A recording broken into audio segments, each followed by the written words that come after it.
Kaunting ka naman, ito si Kuya Kim Koy at nandito tayo ngayon sa dapli ng dagat at nakakita po tayo ng very rare na klase ng bangag.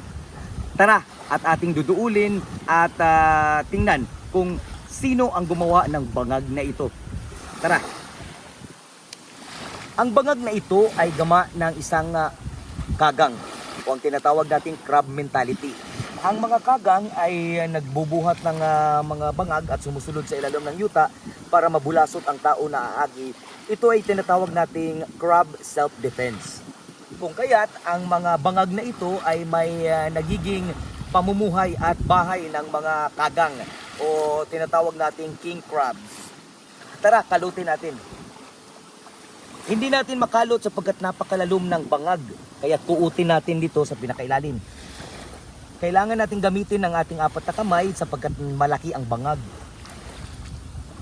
Sa pagkakalot natin ay talagang napakalalim ng bangag ng kagang para hindi sila makuot ng kamot.